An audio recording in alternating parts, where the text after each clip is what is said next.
Hello, my name is JimxUltima, more commonly known as James.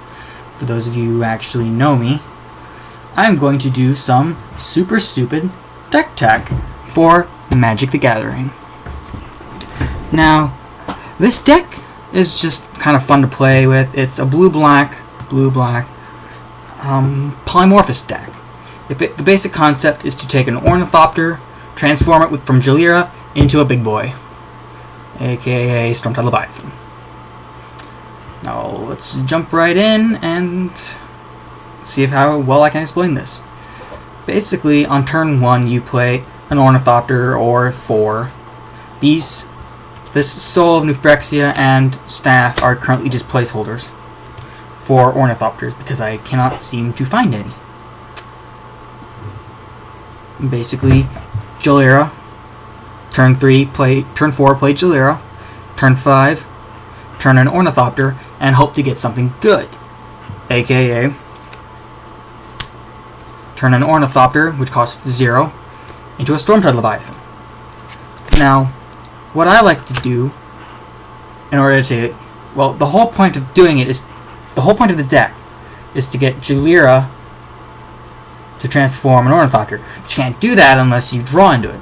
So I've got some Indulgent Tormentors here, and then Obnixos as a placeholder, to get you there faster. Because there's no point in having a deck that does something unless if you never do it. Now let's run a simulation. I've got 9 of each basic lands for the colors, 9 islands and 9 swamps, and a few extras. Let's start off with Nightmare. Nightmare is a good addition to the deck because of what it goes with. It was reprinted, sort of, in M15. It was kind of like a promo card.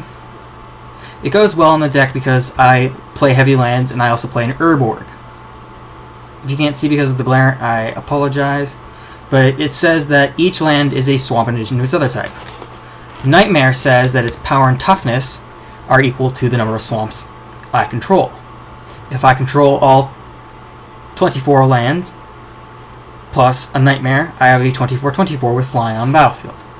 Sounds like a winner to me. Speaking of non-basic lands, I have a Temple of Deceit for fun scrying, 4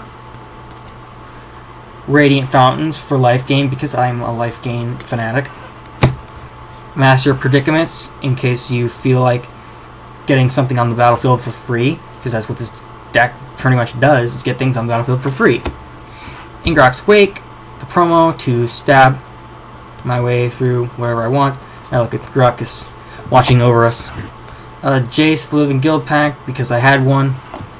Endless Obedience in case your opponent decides to destroy something. Oh, I'm going to tap my 4 Ornithopters and pay 2 black to get a Stormtide Leviathan back on the field. That's how that works. Typhoid Rats for defense. Death Touch. King Makar, because I had one and he's currently a placeholder for an archetype of imagination. Necrobite to turn my not Ornithopters, this never going to attack, Black Cats into something deadly. Regen does not cause it to die, so it doesn't, I gotta pay more attention. This is kind of hard. Black Cat does not die due to the regen ability of Necrobite. However, if it does die, my opponent has to discard 2 cards. And when it eventually does die, because it's a 1/1 for 2, it will. And Necrobite turns it into something deadly. Stab Wound to get my opponent's big things out of the way. And Child of Night, for life gain and possible sacrifice material. The Paragon of Gathering Mists to work with the Stormtide Leviathan to give creatures flying. Now this only works with blue creatures, sadly. But what can you do? Some Polymorphist Jest and Turn to Frogs work well in the deck due to just getting rid of your opponent's things that are going after Jalira or whatever. Chasm Stalker are good because if, well, say you get it up to a 10-10 that has 9+1/+1 counters on it. You can sacrifice her to Jalira, get something big, and then possibly, well, not possibly, get 9 little island walk life. My brain is not working today. Never works when I need it to. Mercurial Pretender, because of its bounceability. It's a clone that can bounce itself. So if something better comes up, I can just bounce it back, play it again for 5. Jace's Ingenuity to make Chasm Stalker bigger. Same thing with Sign in Blood and Divination. Mostly just to get Chasm Stalker big, so when I sacrifice it, I get a lot of good stuff.